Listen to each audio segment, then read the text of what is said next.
நலமுடன் வாழ நேயர்களுக்கு வணக்கம். நான் டாக்டர்.R.Nithya, MDsiddha.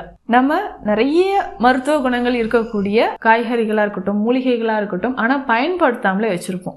அதுக்கு நிறைய மருத்துவ குணங்கள் இருக்கும், மறைஞ்சிருக்கும். இந்த வீடியோல அந்த மாதிரி ஒரு அதிசயமான மருத்துவ குணங்கள் நிறைய இருந்து நாம் மறந்த ஒரு வெஜிடபிள், அதாவது ஒரு காயை பத்தி தான் பார்க்க போறோம். அதுதான் வெண்பூசணி.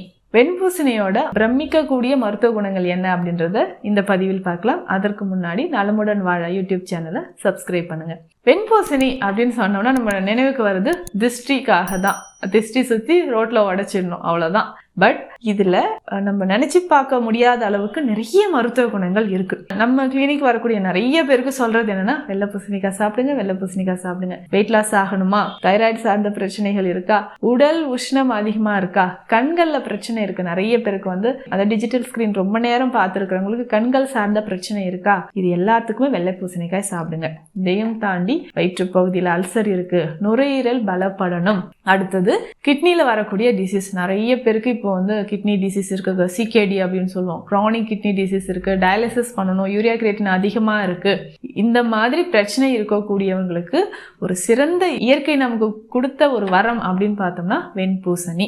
வெண்பூசணி நம்ம வேஸ்ட் பண்ணாம தினமும் உணவுல எடுத்துக்கலாம். எந்தெந்த மாதிரியான மருந்துகள் எல்லாம் வெண்பூசணி சேருது அப்படின்னு பார்த்தோம்னா, நம்ம ஸ்பெஷலா கொடுத்துட்டு இருக்கிறது வெண்பூசணி நெய் கொடுக்குறோம். வெண்பூசணி நெய் யாரெல்லாம் எதற்கெல்லாம் எப்படி எடுத்துக்கலாம் அப்படின்றத பார்க்கலாம். வெண்பூசணி சாறு எடுத்து இதோட இன்னும் நிறைய மூலிகைகளை நம்ம சேர்த்து தான் பசு நெய்யோட சேர்த்து இதை மருந்தா நம்ம எடுக்கிறோம். இந்த வெண்பூசணி நெய் எதற்கு பயன்படுது அப்படின்னா, அதிமதுரம் பொடியோட சேர்த்து இந்த வெண்பூசணி நெய்யை சாப்பிட போறோம்.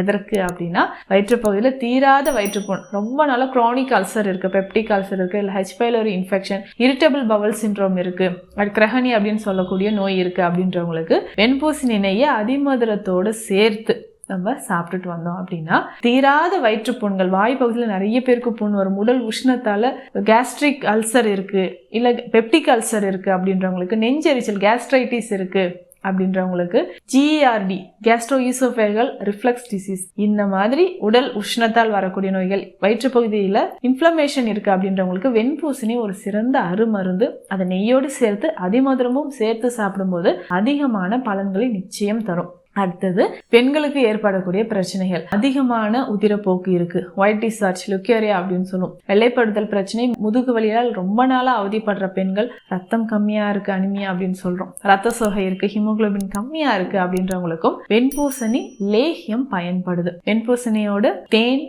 நெய், பிற மூலிகைகள் எல்லாமே சேர்த்து செய்யக்கூடிய வெண்பூசணி லேகியம் ஒரு அருமருந்து. பெண்களுக்கு மட்டும் இல்லாம வயிற்றுப்பகுதியில புண்கள் இருக்கு அப்படின்றவங்களும் இந்த வெண்பூசணி லேகியமா சாப்பிட்டுட்டு வரலாம். அடுத்து வெண்பூசணி சாறு காலையில எந்திரிச்சு எம்டி ஸ்டமக்ல யாரெல்லாம் குடிக்கலாம்?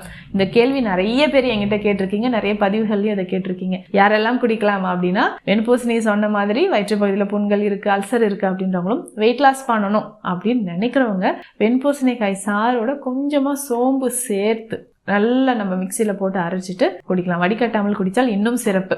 காலையில ஒரு 200 ml அளவுக்கு இந்த வெண்பூசணி சாறு குடிச்சிட்டு வரலாம். குடிச்சிட்டு நம்ம அப்படி சும்மா இருந்துடக்கூடாது. வாக்கிங் இல்லை யோகா இந்த மாதிரி பயிற்சிகளை செஞ்சோம் அப்படின்னா தான் சீக்கிரமா நம்ம உடல்ல இருக்கக்கூடிய கெட்ட கொழுப்புகள் எல்லாமே கரைய ஆரம்பிக்கும். அடுத்தது சிகேடி அப்படின்னு சொல்லக்கூடிய கிரானிக் கிட்னி டிசீஸ், அதாவது சிறுநீரகங்களை பாதுகாப்பதில் வெண்பூசணிக்காயின் பங்கு என்ன அப்படின்னு பார்த்தோம்னா, தினமுமே இந்த வெண்பூசணிக்காயை நம்ம சாப்பிடணும். எப்படி சாப்பிடலாம் அப்படின்னா, நம்ம தண்ணியில போட்டு வேக வச்சு அப்படி சாப்பிட வேண்டாம், ஆவியில வேக வைத்து சாப்பிடணும். நம்ம அந்த ஆவியில வேக வைப்போம். இப்போ ஃபார் எக்ஸாம்பிள் இப்போ இட்லி பாத்திரத்துல கூட சின்ன சின்ன பீசஸா கட் பண்ணி வெண்பூசணிக்காயை வச்சுட்டு நல்லா வேக வைத்து மிளகு சீரகத்தூள் சேர்த்து அதை சாப்பிட்டுட்டு வரலாம். சிறுநீரகம் சார்ந்த பிரச்சனை இருக்கவங்க கண்டிப்பா இந்த வெண்பூசணியை தினமும் சாப்பிட்டுட்டு வந்தோம் அப்படின்னா கிட்னியோட ஃபங்க்ஷன் கொஞ்சம் கொஞ்சமா அதிகரிக்கும். யூரினே எனக்கு போகல அப்படின்றவங்களும், யூரின்ல நுரையா போகுது, புரோட்டீன் லீக்கேஜ் இருக்கு, யூரியா கிரியேட்டின் அதிகமா இருக்கு, யூரிக் ஆசிட் இருக்கு அப்படின்றவங்களுக்கு வெண்பூசணிக்காய் ஒரு சிறந்த அருமருந்தா இருக்கு.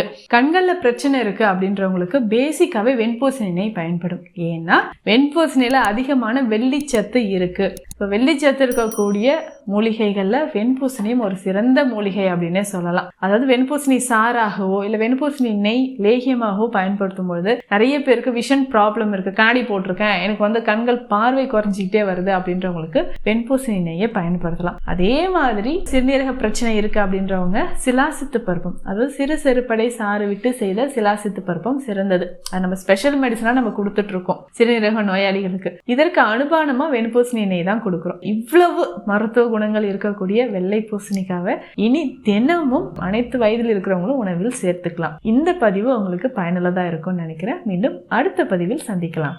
நன்றி.